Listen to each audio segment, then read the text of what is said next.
Hey everybody, this is Cliff from Cheap Canadian Gamer. Just spending a nice relaxing day at the park here. And I just want to tell you something. Now September 9, 2020 marks the 25th anniversary of one of my favorite video game systems. That video game system? The Sony PlayStation. Actually, I don't have the original one. I have the mini version. I got the PS1, which was released in July of 2000. My original PlayStation bit the dust several years ago, so I bought a replacement one. This I actually got for 40 bucks used, but it still plays perfectly.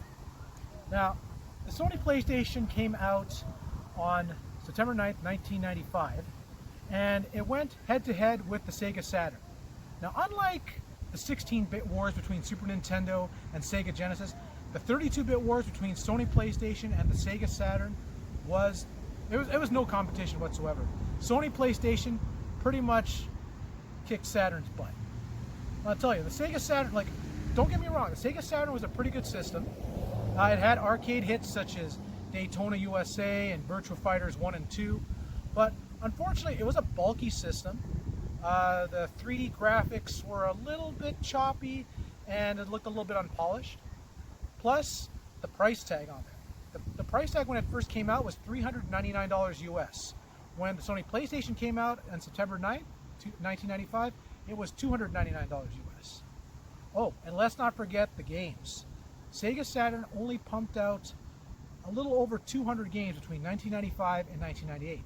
Sony PlayStation, over 1,000 different titles from 1995 up to 2004. So about 9 years of video games for this one system. Not too shabby, huh?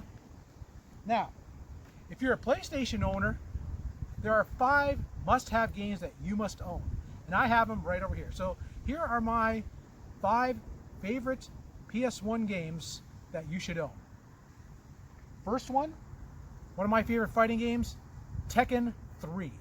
Tekken 3 is a really good fighting game from Namco. Just like the arcade version, but there's more characters in there. And to me, Tekken basically way better than Virtua Fighter. Well, back then.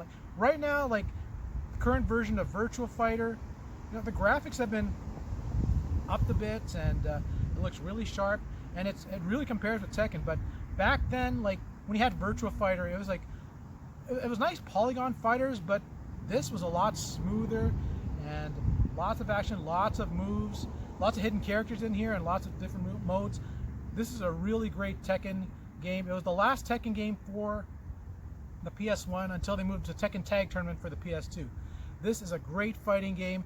I suggest you get one of these titles here. Tekken 3. Second PS1 title, Crash Team Racing with one of my favorite mascots, Crash Bandicoot. Now, this basically went head-to-head with N64's Mario Kart 64. And this is a great game. You got 12 playable characters. You have 25 tracks. There's battle modes and everything. And there's a 4-player mode, just like Mario Kart 64. The only slight drawback is, if you want to play Crash Team Racing and you want to have 4-player mode,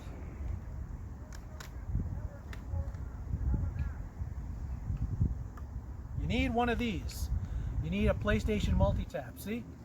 Put the controllers in there, up to 4 players, hook this into the system. There you go, 4-player action right there.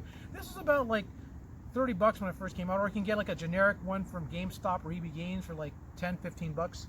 But still, despite that, it is still a great racing game. Crash Team Racing, a must-have for the PlayStation.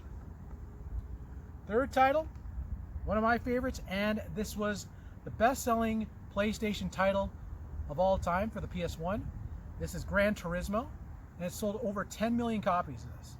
This is great sports car racing action. You got 11 tracks, you got hundreds of cars, you have head-to-head battles. This is a great racing game, and it spawned off many sequels. Gran Turismo 2 came out for PlayStation. If you get one or both or just number 2, you can't go wrong with Gran Turismo. This is a great racing game.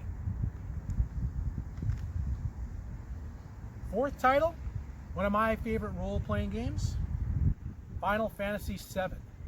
Final Fantasy VII was a great game. It's 3 discs, so it's a long adventure, great graphics, and this is is in no comparison to Final Fantasy VI, or on the Super Nintendo when it was released here was Final Fantasy III.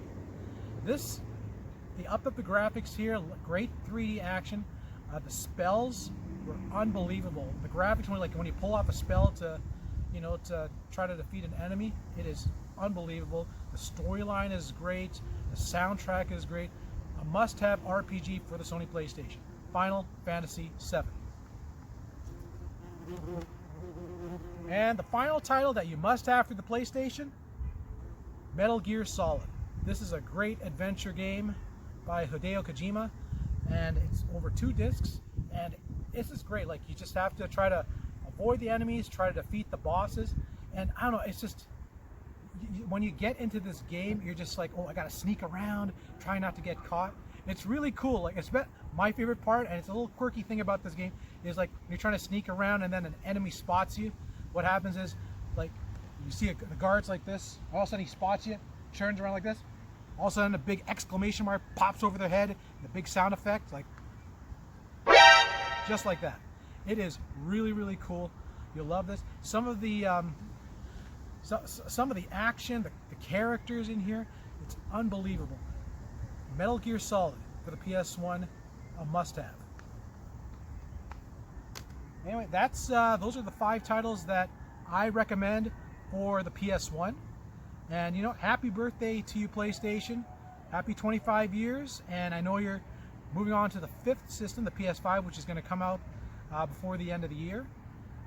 Many best wishes for you, PlayStation, and we hope you continue with your success. Anyway, that's all the time we have. Don't forget to subscribe to our channel. I know it's been this is going to be a busy few months because Danny Gamer is back at school, and she's going to try to sneak in. She's going to try to sneak into a few of our videos over here. So she's trying to balance school and dance with this. So hopefully she'll be in the next video. Okay? If not, just you and me. So my name's Cliff, and you just watched another episode of Cheap Canadian Gamer. See you next time. Bye-bye.